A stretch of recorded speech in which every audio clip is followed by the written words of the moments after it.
네. 근데 저도 소음인이거든요? 네. 근데 오메가3를 먹고 있어요. 그러면 소음인이면 오메가3를 먹으면 안 되는 건가요?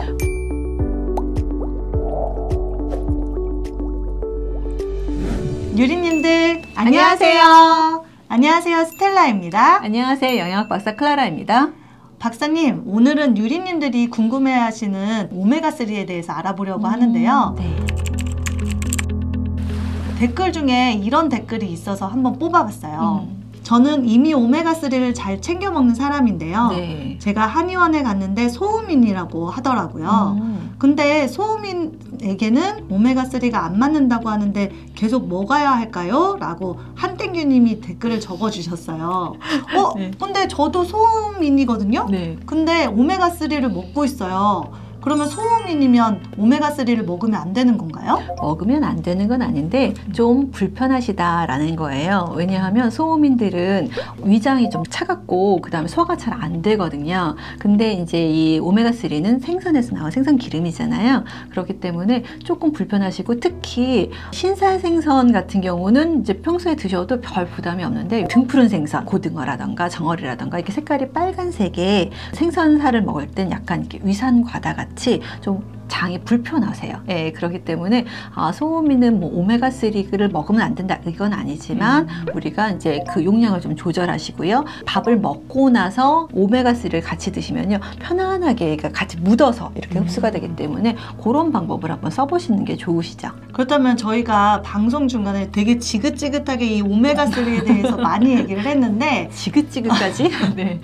그래도 또 효능을 빼먹을 수 없잖아요. 네. 자, 그렇다면 오메가3 효능에 대해서 오늘 좀 짤막하게 정리를 해주신다면 어떤 게 있을까요? 오늘 하루 종일 얘기할 수도 있는데 오메가3 짤막하게 해주세요. 네.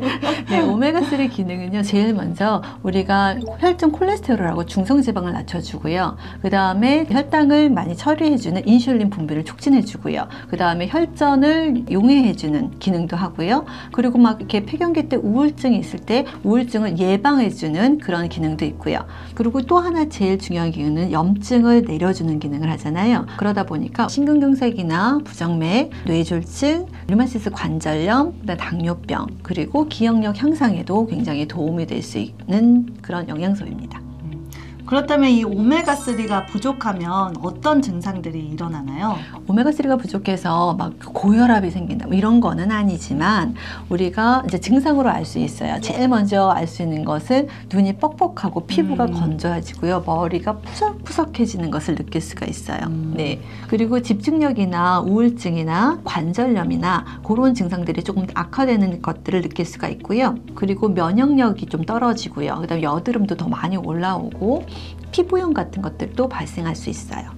그렇다면 이 오메가3가 이제 뭐 잘못 먹으면 독이 된다라는 말이 있는데 네. 그렇게 부작용은 어떤 것들이 있나요? 오메가3를 너무 과량을 먹었을 때 문제가 되는 거죠. 그래서 그럼 과량은 어느 정도 과량이야? 라고 생각하실 수 있는데 하루 오메가3를 3g 이상, 그러니까 밀리그램으로는 3000mg이죠. 하루 3000mg 이상을 더 섭취하시는 것은 여러 가지 부작용들이 생길 수 있기 때문에 과량으로 섭취하시지 않는 게 좋습니다. 부작용의 증상은요, 일단은 그 너무 과량을 먹게 되면 소화를 해야 되잖아요. 그래서 위장장애가 올 수 있고요. 혈액 응고를 방해하기 때문에 지혈이 잘 안 되는 효과들이 있어요. 그리고 어떤 분들은 어지럼증과 두통을 호소하는 분들이 있고요. 소화장애가 일어날 수 있고 그 다음에 알러지들이 생선에 대한 알러지가 확 올라올 수도 있기 때문에 과량으로는 되도록이면 드시지 않도록 하시고요. 적정한 범위에서 쭉 이렇게 장복하시는 건 괜찮습니다. 그러니까 포인트는 과량만 넘지만 않으면 된다. 네. 그 과량은 3g이다. 하루 3g. 하루 3g이라는 거죠. 네, 이거 꼭 유리님들 기억하시고요. 그렇다면 시중에 오메가3가 굉장히 다양하게 나와 있잖아요. 네. 뭐 가격도 천차만별이고 뭐 PC 종류도 여러 가지인데 그러면 이 오메가3를 잘 고르는 방법을 추천해 주신다면 네. 어떤 게 있나요? 어종이 되게 중요해요. 되도록이면 어종이 작은 것들. 왜냐하면 그 심해에서 오래 있으면서 그 중금속들이 축적되는 어종은 그걸 아무리 순도를 하더라도 그게 중금속에 위험이 생길 수가 있기 때문에 멸치라던가 정어리, 고등어 이런 종류의 작은 생선에서 추출하는 오메가3가 훨씬 더 좋은 거고요. 순도가 얼만큼 높고 흡수율이 얼만큼 높느냐가 관건이 되는 거잖아요. 제일 최근에 나온 것들이 RTG형이라고 리에스테리파이드 티즈형이라고 하는 형들이요. 가장 순도가 높고 그다음 생체 이용률이 가장 높은 것으로 지금 알려져 있어요. 그래서 그런 거를 드시면 더 좋겠고요. 오메가3 제품에서 내가 EPA와 DHA, 오메가3라고 할 수 있는 그 두 성분이 합쳐서 1000mg 이상이어야 되고 EPA와 DHA가 2대1의 비율이 있는 것들이 적합하다고 보시면 되죠. 제가 늘 이거를 뉴트리돔 오메가3를 먹고 있는데 네. 제가 이걸 보면서 궁금했던 거는 이 뒤에 있는 이 지금 보이시나요? IFOS라는 이게 딱 마크가 있어요. 그러면 이게 지금 별이 5개 별이 5개가 있는데 네. 이거는 그러면 어떤 인증인가요? IFOS는요, International Fish Oil 스탠다드를 맞췄다, 적합하게 맞췄을 때 그 별이 얼마나 맞췄느냐에 따라서 달라지는데 그걸 완전히 다 맞춘 거기 때문에 이런 피쉬 오일을 고를 때도 IFOS가 있는 것을 보시는 게 훨씬 더 중요하시죠. 네. 그래서 뉴트리돔 오메가3 하는 거군요. 네. 저는 네. 잘 먹고 있는 것 같네요. 네. 자, 그렇다면 이 오메가3를 많이 먹으면 이 간에 손상이 된다고 하는데 간에 손상이 되면 안 좋은 건데 그렇다면 쉬었다가 이 오메가3도 먹어야 하는 건가요? 과량으로 복용했을 때는 당연히 간이 힘들죠. 왜냐하면 간은 지방을 이게 대사시키고 그 다음에 배출하는 데 도움을 주는 기관이기 때문에 하루 3g 이상이 아니라면 괜찮은데요. 특히 간이 좀 기능이 떨어지신 분들이 있어요. 간 질환이나 지방간이 있으신 분들은요, 항상 주의하셔야 합니다.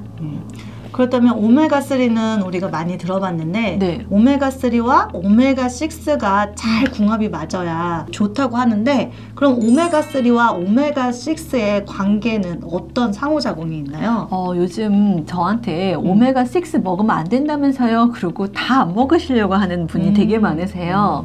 오메가3는 생선에서 오는 것들이고요. 그다음 오메가6는 해바라기 씨유, 그다음 카놀라유, 포도 씨유 이런 것들 있잖아요. 그런 건 오메가6가 더 많아요. 그런데 중요한 거는요, 얘네들이 오메가6, 오메가3가 이게 전환될 때 똑같은 효소를 나눠 쓰거든요. 그런데 이게 오메가6가 너무 많으면 오메가3가 전환이 안 되고 우리 몸에서 이용할 수가 없잖아요. 그래서 그 비율이 중요한데요.